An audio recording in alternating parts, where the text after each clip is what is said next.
The exam on Wednesday will cover our first 5 lectures and the first 2 homework assignments. And so I list here the topics, the way we discuss them. Of course, it is not possible to discuss all of them today, but I will make a selection. I recall that we discussed scaling, and we used the interesting example of Galileo Galilei, an animal, and the animal has legs, and we defined the overall size of the animal as J big. We called that S. And then we said, well, there is here the femur, and the femur has length L and thickness D. It was completely reasonable to say, well, that L will have to be proportional to S. If an animal is 10 times larger than another, its legs will be typically 10 times longer. Since the mass of the animal must be proportional to its size to the power 3, it will also be proportional to the length of the femur to the power 3. And then came in this key argument, namely, you don't want the bones to be crushed, which is called yielding in physics. If I take a piece of concrete, a block of concrete, and I put too much pressure on it, it starts to crumble. And that's what Galilei Galilei may have had in mind. And in order to protect animals who get bigger and bigger and bigger against this crushing, we argued, and I will not go through that argument now anymore, that the mass will have to be proportional to d squared, which is the cross-section of the femur. And so, you see immediately that d squared has to be proportional to L to the thirds, so d must be proportional to the length of the femur to the power 1.5. So this would mean that if you compare an elephant with a mouse, the elephant overall size is about 100 times larger than a mouse. You would expect the femur to be about 100 times larger, which is true. But you would then expect the femur to be about 1,000 times thicker. And that turns out to be not true, as we have seen. In fact, the femur of the elephant is only 100 times thicker. So it scales just as the size. And the answer lies in the fact that nature doesn't have to protect against crumbling of the bones. There is a much larger danger, which we call buckling. And buckling is the phenomenon that the bones do this. And if now you put too much pressure on it, the bones will break. And if that's the case, you remember that, in fact, all you have to do is you have to scale d proportional to L, which is not intuitive, and that's not so easy to derive, but that's the case. And so the danger then, what nature protects animals against, is this buckling. And when the buckling becomes too much, then I would imagine the bones at some point in time, well, these are tough bones, aren't they? Will break. And that's what nature tries to prevent. So that was a scaling argument. And let's now talk about dot products. If I look there, I scan a little bit in a random way over my topics. So let's now talk about dot products. I have a vector A, ax times x roof, which is the unit vector in the x direction, plus ay y roof, plus az z roof. So these are the 3 unit vectors in the x, y, and z direction, and these are the x component, y, and the z component of the vector A. I have another vector B, B of x, x roof, B of y, y roof, B of z, z roof. Now the dot product, A dot B, also called the scalar product, is the same as B dot A, and it is defined as AX BX plus AY BY plus A z B of z. It is a number. It is a scalar, it is a simple number. And so this number can be larger than 0, can be positive, it can be equal to 0, it can also be smaller than 0. They're just dumb numbers. There is another way that you can define, you can call this method number 1 if you prefer that. There is another way that you can find the dot product which gives you exactly the same result. If you have a vector A and you have the vector B and the angle between them is theta, then you can project B on A, or A on B for that matter, it makes no difference. And that projection, the length of this projection is then of course B cosine theta. And so A dot B, and that is exactly the same. You may want to go through a proof of that. It is the length of A times the length of B times cosine of theta. And that will give you precisely the same result. What is interesting about this formulation, which this lacks, that you can immediately see that if the two are at 90-degree angles, or 270 degrees for that matter, then the dot product is 0. So that's an insight that you get through this one, which you lack through that other method. Let us take a down-to-earth example of a dot product. Suppose A equals 3x and B equals 2x plus 2y. And I'm asking you, what is the dot product? Well, you could use method number 1, which in this case is by far the fastest, believe me. Ax is 3 and Bx is 2, so that gives me a 6. There is no Ay, there is no Az, so that's the answer. It's just 6. That's the dot product. You could have done it that way. It's a little bit more complicated, but I certainly want to show you that it works. If this is the x direction, and this is the y direction, we don't have to look into the z direction because there is no z component, then this would be vector A, and this point would be at 3. B, this would be 2, and this would be 2, and so this would be the vector B. And it's immediately clear now that this angle is 45 degrees. That follows from the 2 and the 2. So if we now apply method number 2, A dot B, first the length of A, that's 3,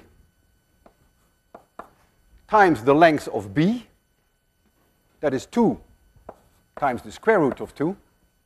This is 2, this is 2, this is 2 square root 2, times the cosine of 45 degrees, which is 1/2 square root 2, and the answer is 6. Notice that this square root of 2 and this square root of 2 eat up this 2, and you get 6. You get the same answer, of course. But it would be a dumb thing to do it, since it can be done so much easier. On cross products, I don't want to go through the formalism of cross products the way we did that with the determinant. I just want to remind you that if you have a cross product of two vectors, that is minus B cross A, and that the magnitude of C is the length of A times the length of B times the sine of the angle between them. The vector C, the dot product, the cross product, is always perpendicular to both A and perpendicular to B. In other words, it's perpendicular to the plane of the two vectors. Now, if it's perpendicular to the plane, then in that case, it's perpendicular to the blackboard. You have two choices. It's either coming at you perpendicular, or it's coming straight into the blackboard. And now, everyone has his own way of doing it. I taught you what's called the right-hand corkscrew rule. You take the first one that is mentioned, in this case A, and you rotate it over the shortest angle to B. When you do that, you rotate your corkscrew, seen from where you're sitting, counterclockwise. Then the corkscrew comes to you, and so the direction of the vector is such that you will see the tip of the vector, so it's coming straight out of the blackboard. And so that gives you then the direction.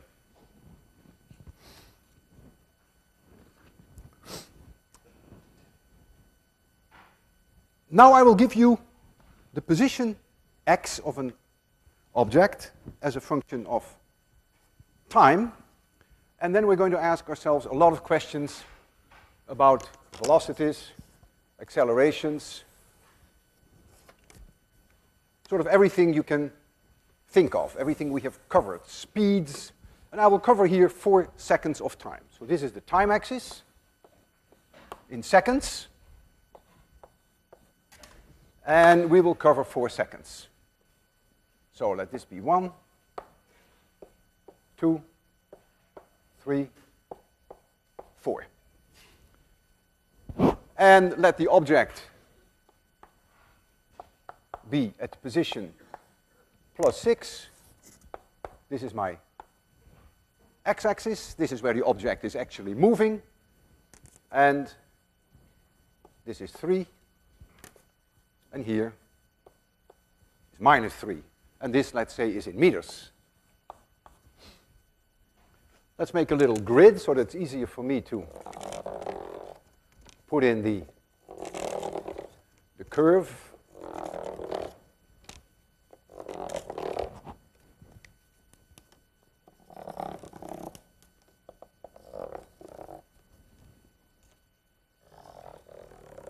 All right. So now comes x as a function of t. At time t equals t seconds, the object is here, and it came from there. And this part is a parabola, and this parabola here is horizontal. It's important. You have to know that. So this is a parabola. And this here is horizontal. So the object goes from +6 to 3, then it goes to -3, then it stays there for 1 second, and then it goes back in 1 second to +6. It's a one-dimensional problem. The motion is only in the x-axis, along the x direction. Let's analyze all these different seconds that occur. Let's first take the first second, during the first second. Since this is a parabola, you know that the acceleration is constant.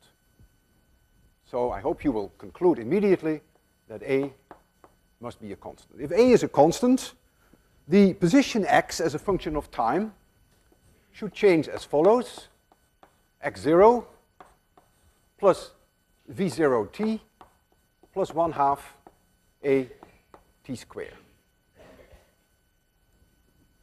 I expect you to know this equation.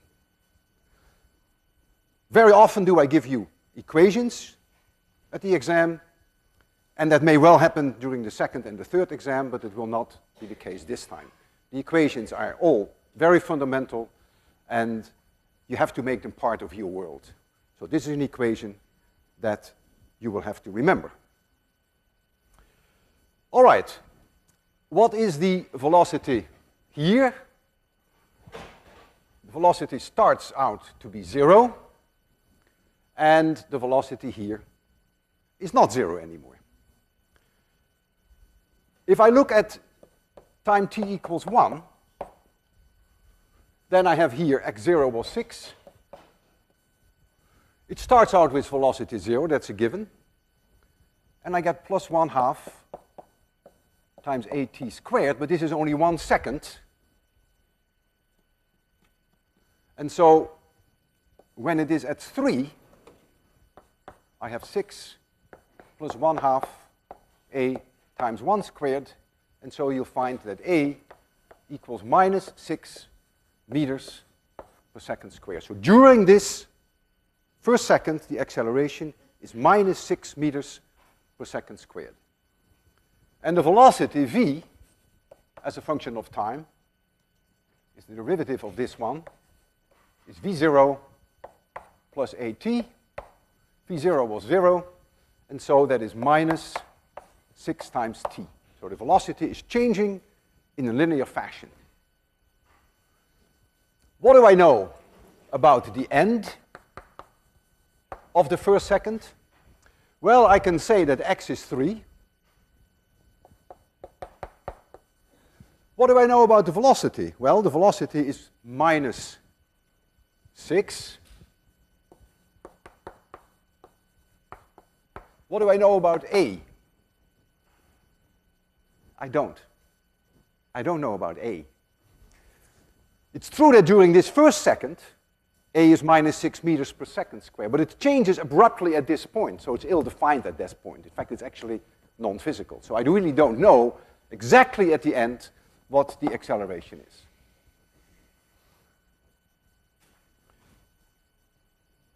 Let's now go to the second second, and let's see what happens there.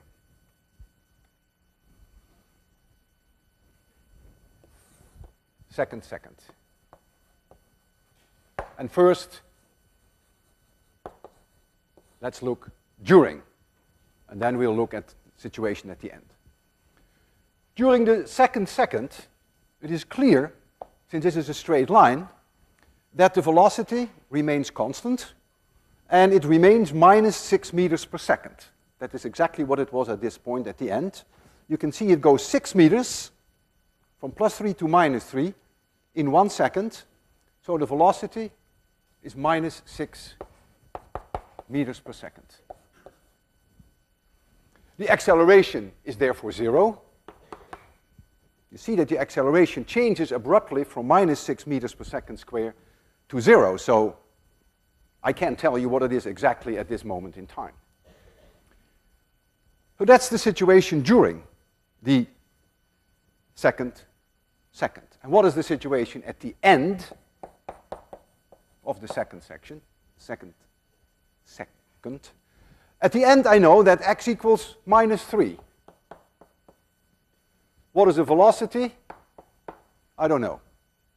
Because it changes abruptly here from minus 6 to 0. So I don't know exactly what it is at that point. It's a non-physical thing. It's a very abrupt change. And the acceleration, yeah, that's also a very tricky thing. Because if the velocity is minus 6 on this side of the 2 seconds, and here becomes 0, and if that happens in a split second, there must be a huge acceleration just at that point, which is non-physical.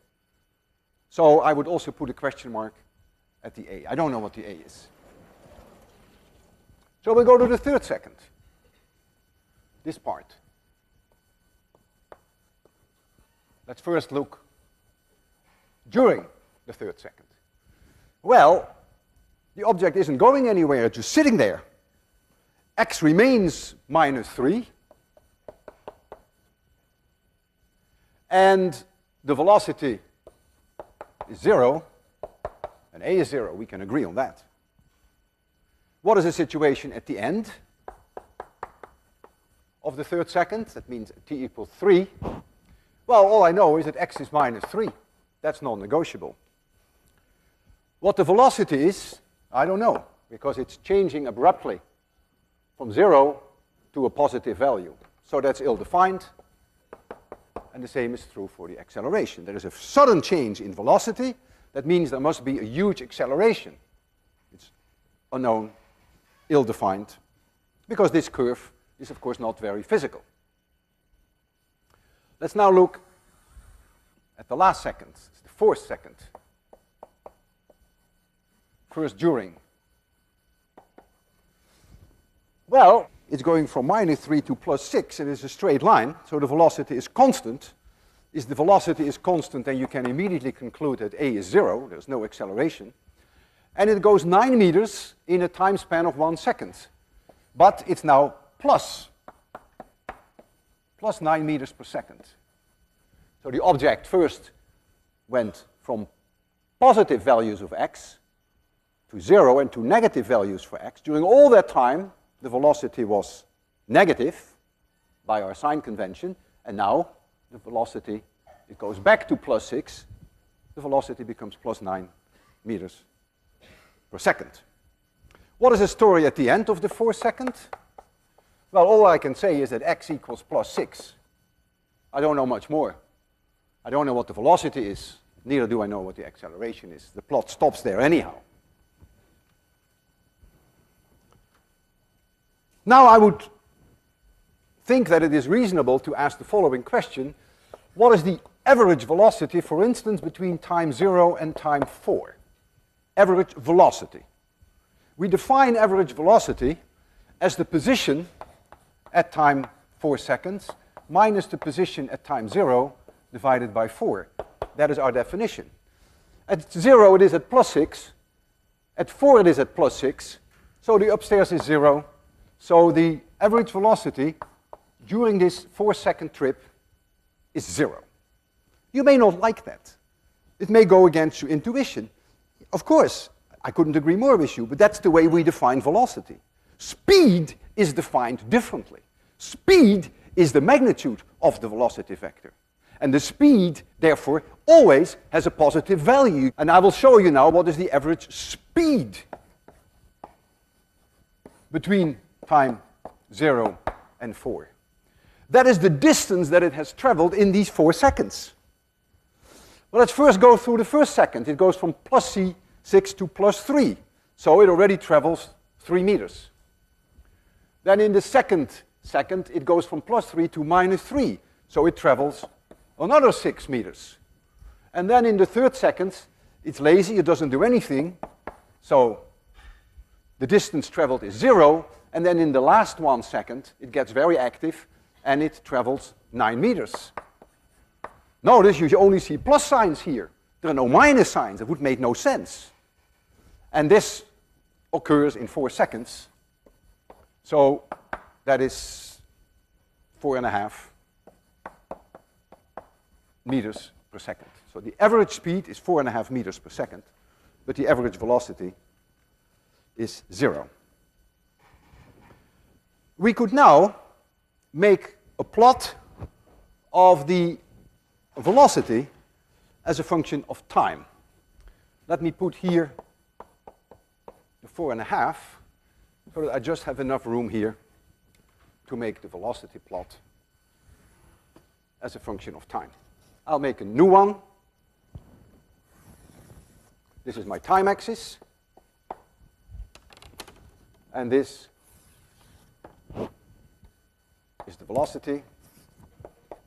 This is 0. 1 second, 2 seconds, 3 seconds, 4 seconds. And this velocity is in meters per second. I go up here to +10, and here it's -5, here is -6. So what do I do now? I know that the velocity during the first second is -6t. So it's linear. And so during the first second, this is the velocity as a function of time. It starts at 0, you can see that. And when it is here, it has a velocity of -6 meters per second. During the second, it remains -6 meters per second. So during the second, the velocity is not changing, stays there. during the third second, the velocity jumps all of a sudden to 0. You see how non-physical that is. And so all of a sudden, during the third second, it becomes 0. So there has to be somehow a connection, of course, between the two to make this physical. So in a very small amount of time, that will have to occur. That's why you get a huge acceleration here at that point. Of course, you also get an acceleration here at this point, because there's also a change in velocity. And then during the fourth second, the velocity is plus 9 meters per second. And so we jump up. Let's make this plus 9.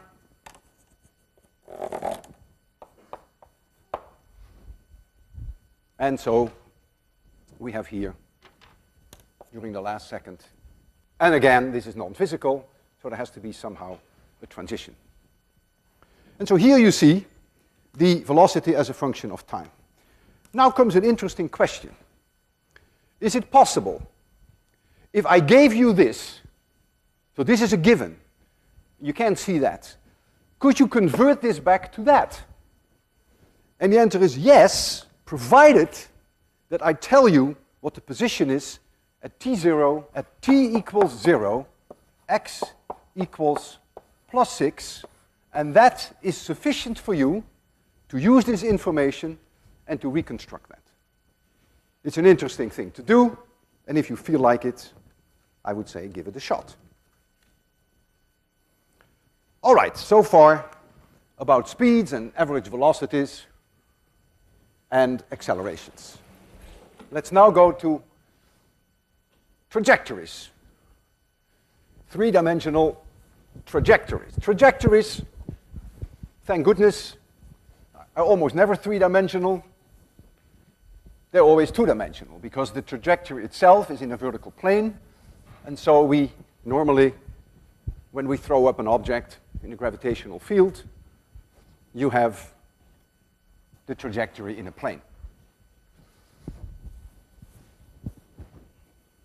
So we're going to have one trajectory. Let this be the x direction. And let this be the y direction. Increasing values of y, increasing values of x. I take an object and I throw it up with an initial velocity v0. And what is the object going to do? You're going to get a parabola under influence of gravity, and it comes down here again. And when we have this kind of a problem, we will decompose it in two one-dimensional motions, one in the x direction and one in the y direction.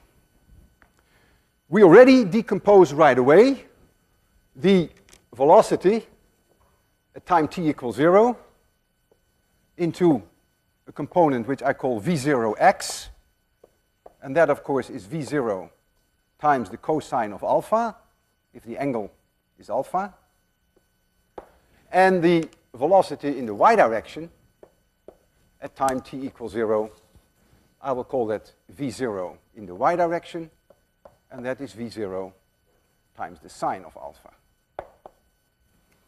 And now I have to know how the object moves in the x direction as a function of time and how it behaves as a function of time in the y direction. So here come the equations for the x direction.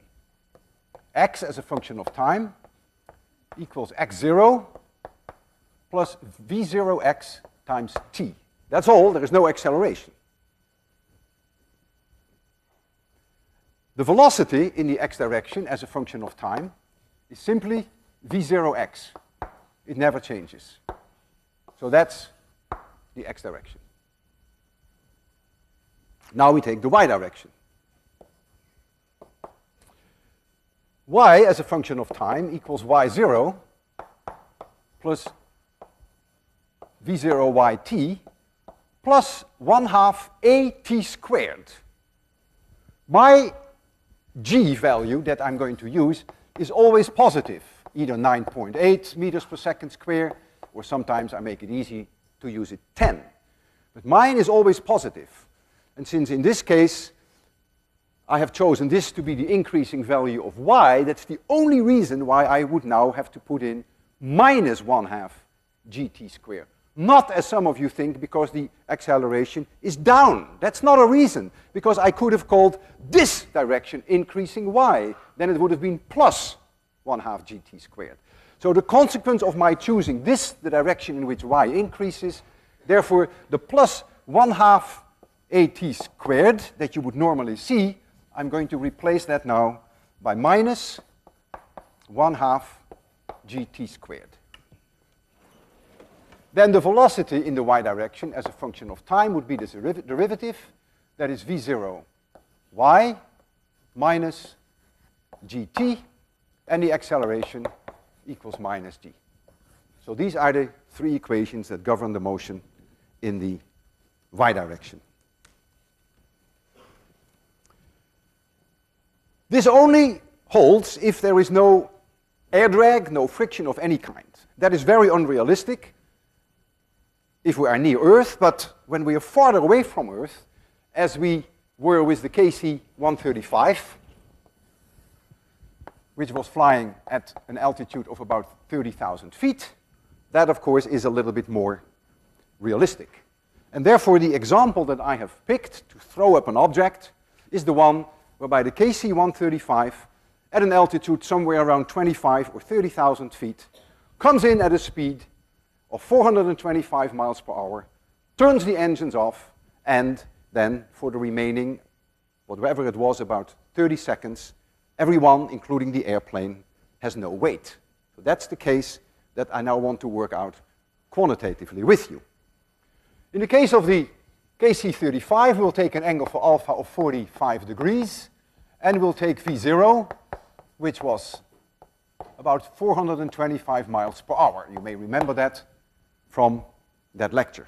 425 miles per hour translate into about 189 meters per second.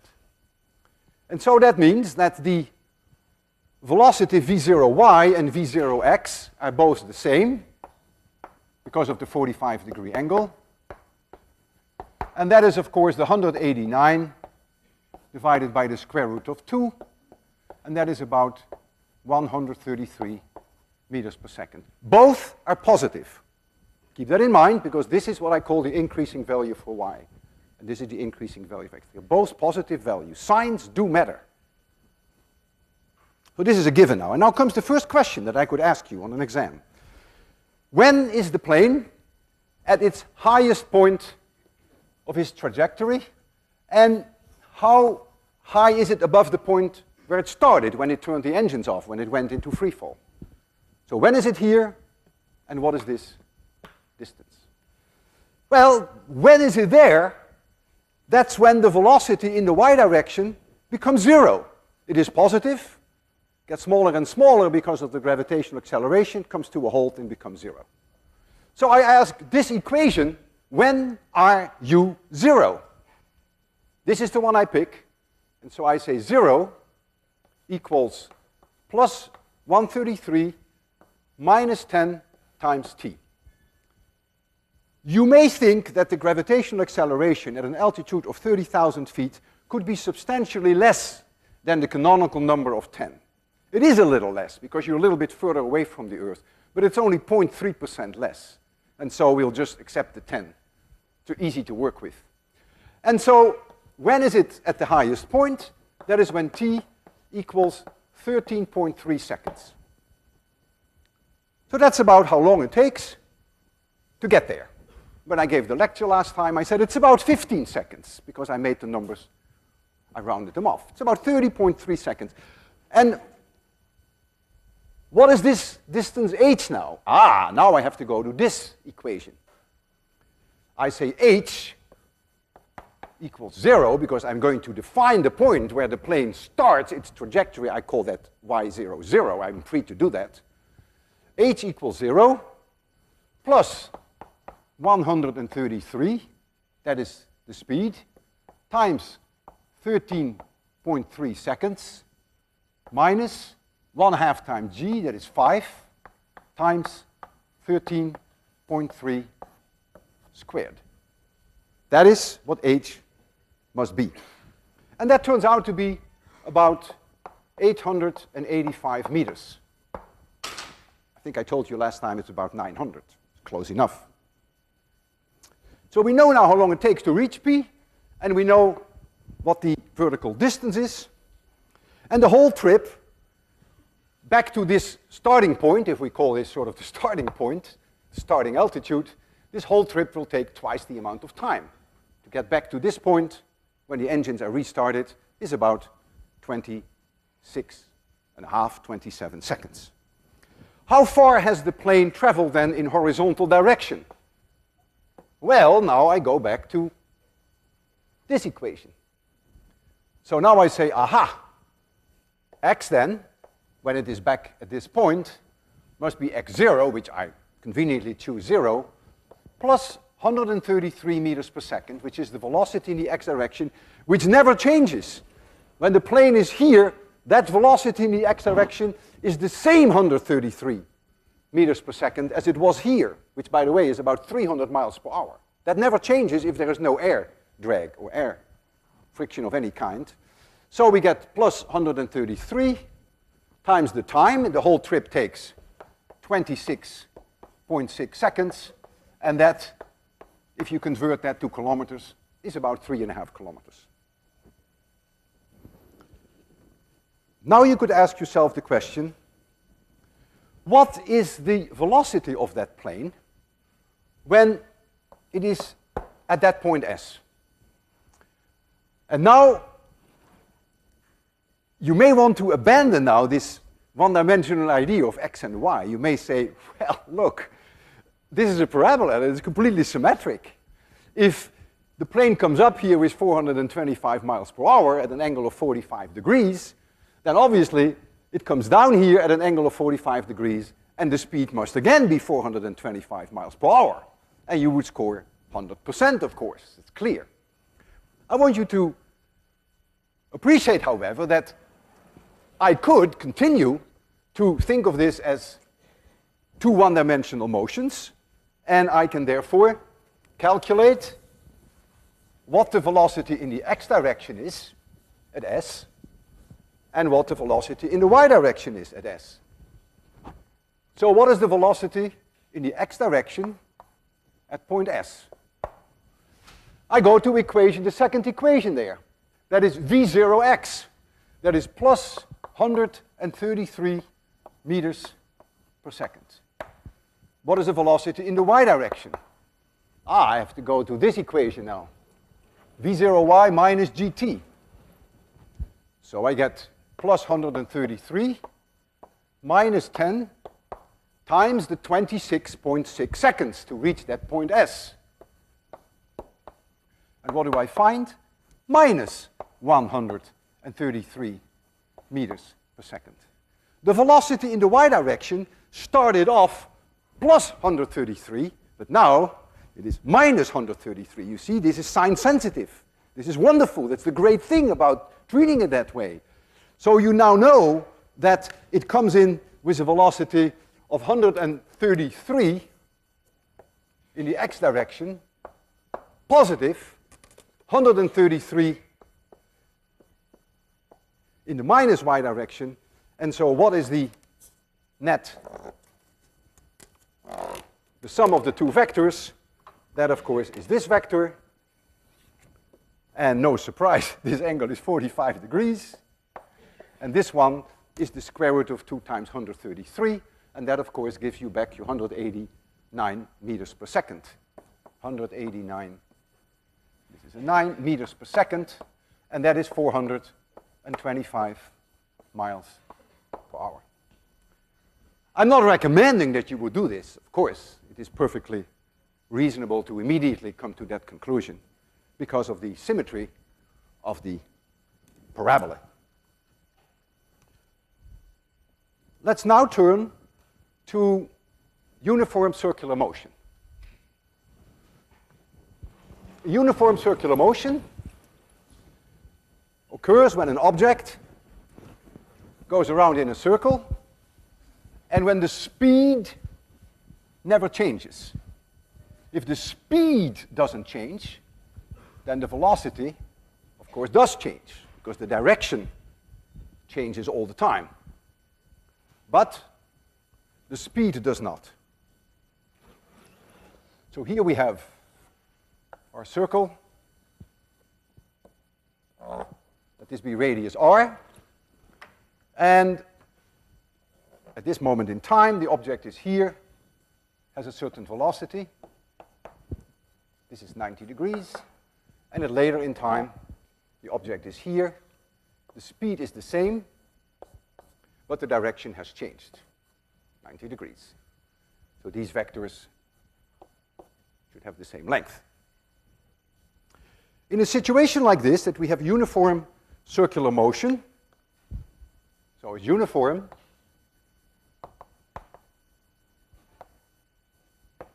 circular motion, we first identify what we call the period, t, in seconds. That's the time to go around. Then we identify what we call the frequency. That is how many times it goes around per second. I prefer the letter f, but our book uses the Greek letter nu. I find the nu often very confusing with the v of velocity, and that's why I prefer the f. It is 1 over t, and so the units are second minus 1, but most physicists would call that hertz. 10 hertz means to go 10 times around per second. And then we identify omega, the angular velocity, omega, which is in radians per second. Since it takes t seconds to go around 2 pi radians, omega is 2 pi divided by t. Now then we have the speed, which we can also think of as a linear velocity. How many meters per second is linear as opposed to how many radians per second, which is angular velocity. So this is a linear velocity, this is an angular velocity. And that linear velocity, which in this case is really a speed, is of course the circumference of the circle divided by how many seconds it takes to go around. And that is also omega r. And that is now in meters per second. All this is only possible if there is an acceleration.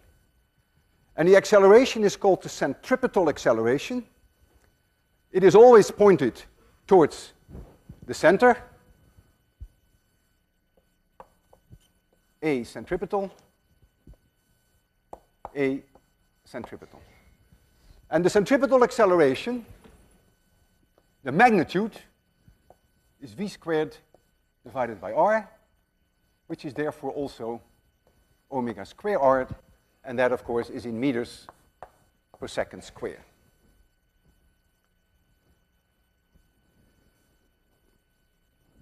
I want to work out a specific example, and the example that I have chosen is the human centrifuge that is used by NASA in Houston for experiments on humans to see how they deal with strong accelerations. This is that centrifuge. The radius from the axis of rotation, the axis of rotation is here, and the distance from here to here, though you may not think so, is about 15 meters. So the astronauts go in here, and then the thing goes around. And so I would like to work out this with some numbers.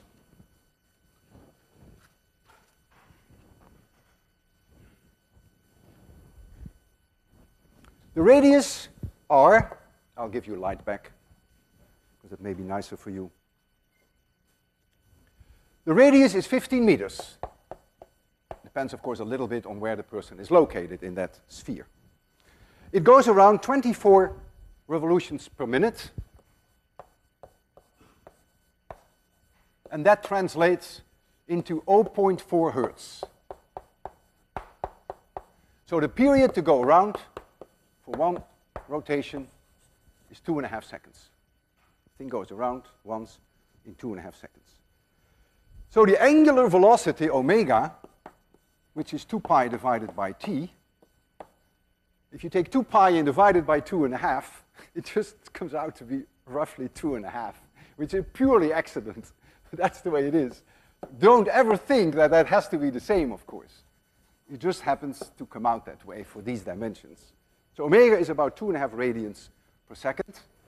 And the speed, the linear speed,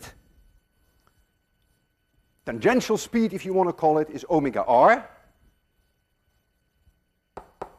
That comes out to be about 37.7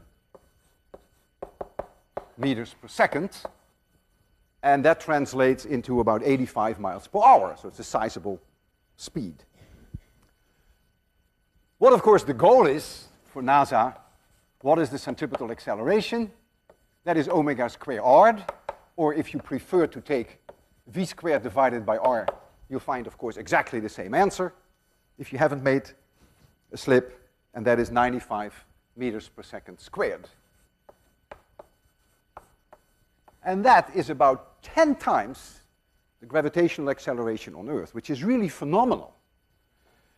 If you add to the fact that the direction is changing all the time when you go around, so you feel the 10g in this direction, and then you feel it in a different direction. I can't imagine how people can actually survive that. I mean, not faint. Most people like you and me, if we were to be accelerated along a straight line, not even a circle where the direction changes, but along a straight line, most of us faint when we get close to 6g. And there is a reason for that. You get problems with your blood circulation, and not enough oxygen goes to your brains, and that's why you faint. How these astronauts can do it at 10g and the direction changing all the time, it beats me. If you take a Boeing 747, it takes 30 seconds from the moment that it starts on the runway until it takes off. You should time that when you get a chance. It's very close to 30 seconds. And by that time, the plane has reached a speed of about 150 miles per hour.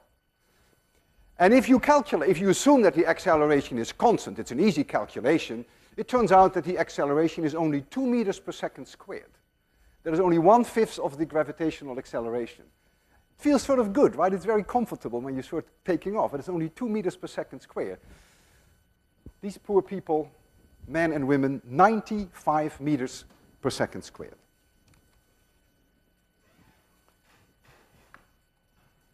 I would like to address something that is not part of the exam, but that is something that I want you to think about, something that is fun.